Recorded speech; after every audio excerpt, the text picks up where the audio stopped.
Coloring? Yeah, Where's the balloon? Some coloring. Hey. All right. New markers. So which ones should we do? Things that people are experiencing in Papua New Guinea right now are an explosion of extractive industries. There's been a huge expansion of logging, mineral extraction, and natural gas exploration. We often don't think about where's the gold to our electrical, our various like smartphones comes from. Well, it comes from places like Papua New Guinea, and we often don't think about what the lives of people are like in those mines or in those mining communities.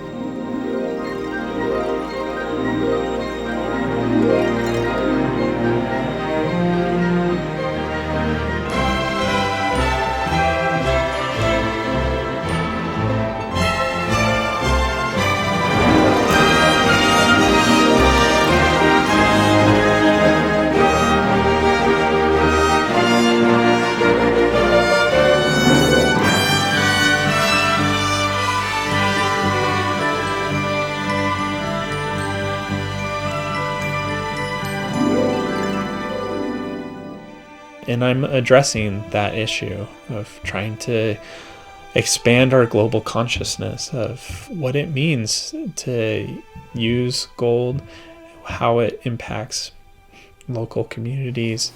Are there some cars in Misima? Yeah, there are some cars. What about Misima? Like what they do in Misima, what they eat, and like what they talk about. It's a village on a small island off the coast of the mainland, and the village is on the coast too, so it's a little village on the beach. Kind of like a jungle, because there might be lots of trees, kind of like a forest. And there's kind of a big road that goes through the village and houses on each side and a small schoolhouse. The process of building the house out of bush materials, which is like old wood for the frame, and then like pandanus roots. Like a house on stilts by the beach. Maybe a ladder to get up, or maybe some stairs.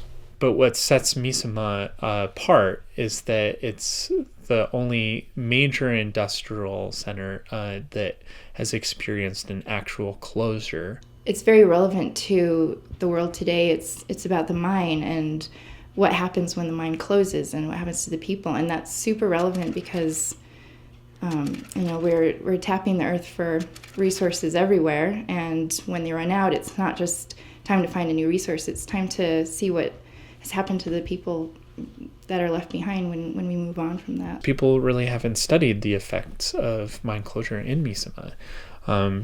Anthropologists have worked in Misima in the past, in the 70s and early 80s, before the mine came. But there's been almost no research yet about what life has been like since the mine's closure. That's a great idea. Bravo, bravo.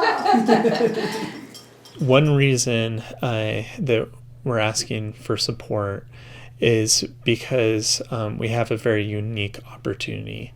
Because of our friendship and association with Bryan and Laurette Bale, we have this opportunity to make a professional film production or professional documentary about life in Misima. The grants that Jordan was awarded don't cover anything to do with the documentary. They're only for his research. And so that's why we need everybody's help fundraising for this project so we can be able to make it possible for the Misimans to tell their story. I think this is a wonderful project and is something that is hard to replicate. Frankly, I think that Misimans will be far more excited to watch themselves in a documentary than to see themselves in an academic journal. But I think the documentary format will be wonderful because it can provide the public a good sense of what life is like in Misima. In the example of Papua New Guinea and Misima and the mine that they had, it was providing us with this resource. And I think a lot of times we get our resources from places that are just forgotten about and aren't noticed or even thought about ever. But the people there have lives just as valid and important and interesting as ours. So inequality is something that all of us experience. But I often feel that we assume that that kind of inequality is just a natural state of things, that it's a given aspect of everyday life that can never be changed. I believe that Misimans do not have that assumption. By understanding how Misimans work to try to subvert or to overcome inequality, we can better understand how the inequality that we experience is not a given aspect of our lives. We can change it.